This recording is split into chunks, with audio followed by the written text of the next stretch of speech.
Well, the SDIJ concert began 64 years ago with a concert that was put up at the Commons Ballroom called Jazz at the Commons. And in those days, jazz music wasn't really something that was permitted to be anywhere near the School of Music. No rehearsals, no performances, no officially sanctioned ensembles of any kind. But the students were so taken with the music that they had to take part in it some kind of way, and so they met under cover of darkness covertly and rehearsed this band entirely on their own, made all their own arrangements, and put up this concert. And it was such a success that eventually the School of Music had to come around and allow it to be a part of what was going on here officially. And so over the years, from the humble beginnings of that concert, the entire jazz studies area of the School of Music emerged, sort of one piece at a time. And the Tallcorn Festival came along not all that long after that. I don't have an exact number, I think maybe 4 years after that. And it is, as far as I know, the longest running competitive jazz festival west of the Mississippi. So that's kind of an exciting, wonderful thing. And it has brought thousands and thousands of high school kids to our campus and has led to some really wonderful recruiting. A lot of students have come here specifically because of their experience at the Tallcorn Festival.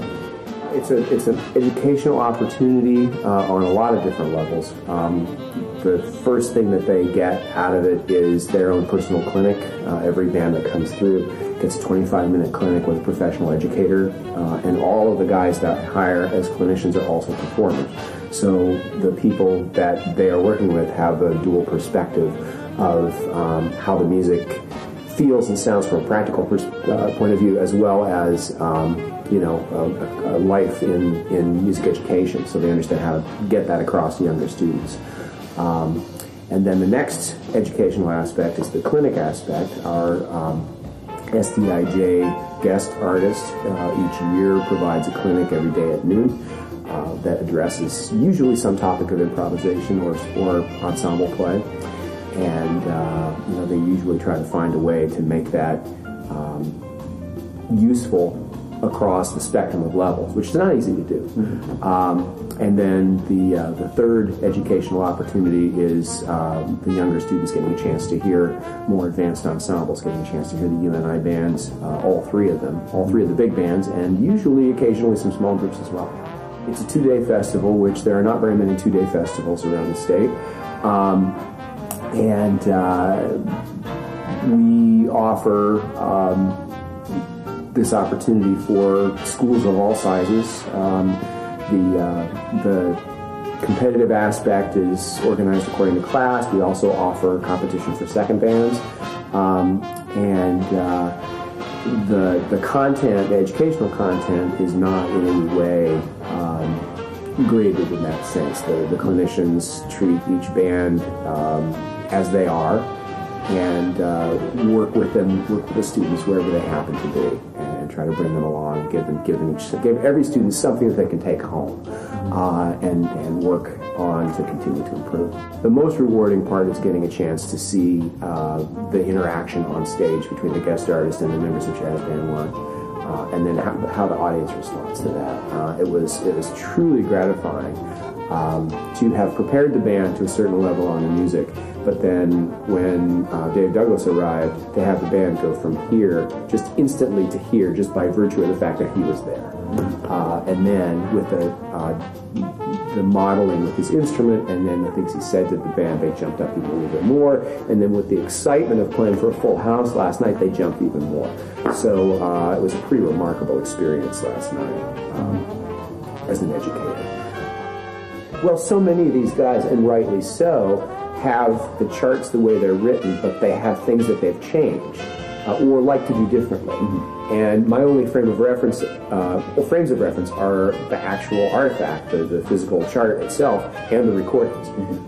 And so what I did this last time out to prepare was I've had his album, Single Sky, pretty much since it came out, and most of the pieces came from that record. And so I was using that as a reference, and I was also using some video of film that we found on YouTube that was a performance by one of the European radio orchestras playing with Dave's band on these pieces as well. So I was kind of going back and forth between those. Well, lo and behold, Dave has made some changes. And, you know, what I tend to do is I tend to trust the recorded evidence more than the chart, because I figure, well, probably the performance came later. As it turns out, Dave is an editor, and so he actually edited the pieces and added some stuff that I had deleted from the score simply because I didn't hear it in either the CD or the video.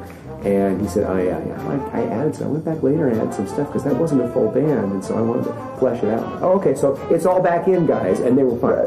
One of the things that I've learned over the years is I always tell the band, okay, everything I say to you is subject to change when the artist arrives, so don't carve anything in stone and be flexible. You know, because that's a great lesson for them. Yeah. You know, the notion that the chart is not necessarily the chart. You know, the chart is the music, and the guest is going to have some ideas, and they may just want to try some stuff. Mm-hmm. And that's a spectrum too. You know, we've had people who want to do things pretty much exactly as they are, and then we've had other guys who come in with sketches. You know, and we have to build it all around that. The two examples that come to mind there, we had Peter Apfelbaum in a few years ago, and the year before that we had Josh Roseman, and they were both much looser, sort of small group guys who had a way of using the big band, but it wasn't the traditional start in the upper left-hand corner, proceed to the lower right-hand corner kind of thing. Right?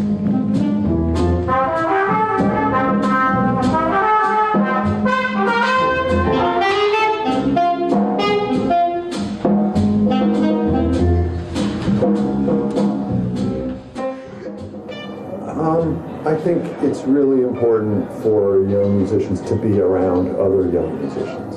Maybe that's the most important thing.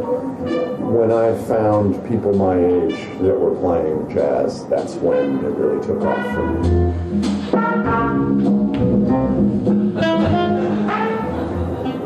It's amazing to me that Phi Mu Alpha puts on such an incredible event.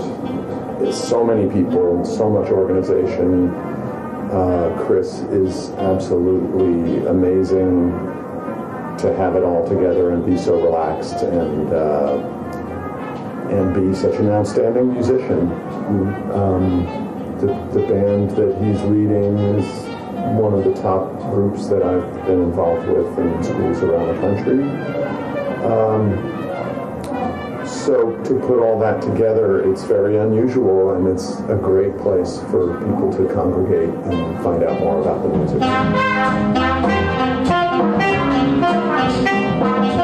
went to a couple competitions when I was in high school, but that was in the northeast of the country, and there wasn't a big structure like there is here in Iowa.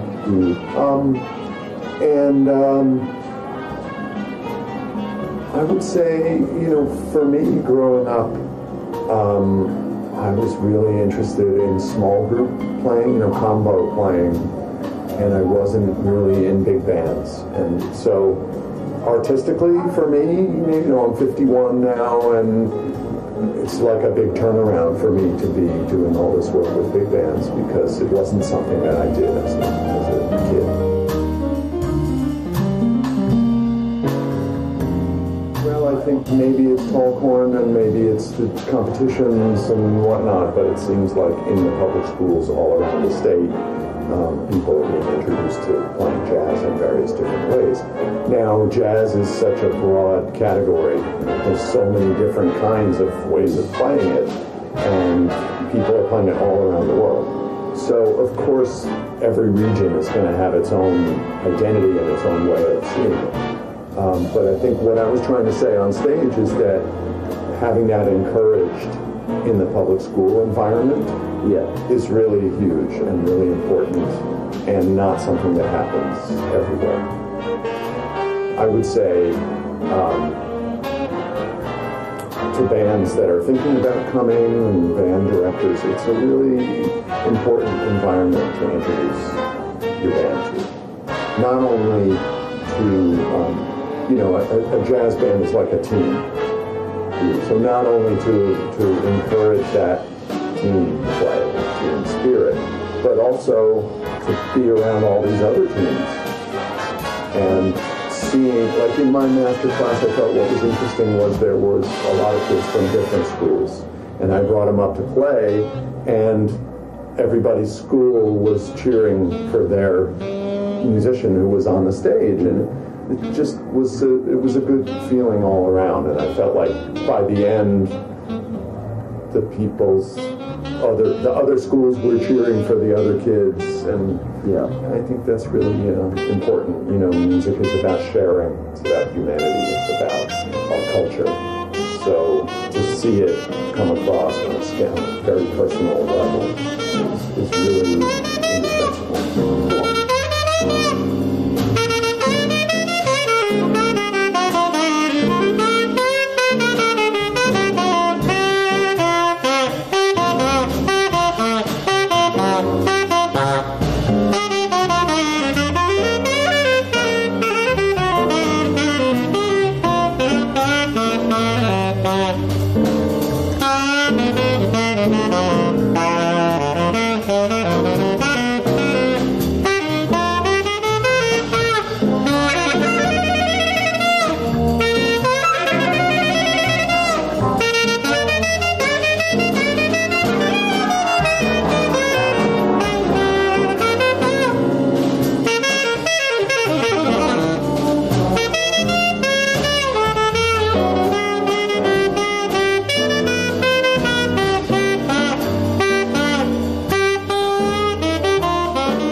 I hope it continues to grow. I hope we continue to touch students' lives.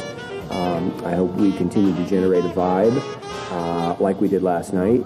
And I hope a lot of people hear the gospel. You know, I hope they hear what this music can do and understand the power of this music and how special and important it is, and get caught up in it and want to have some connection with it throughout their life.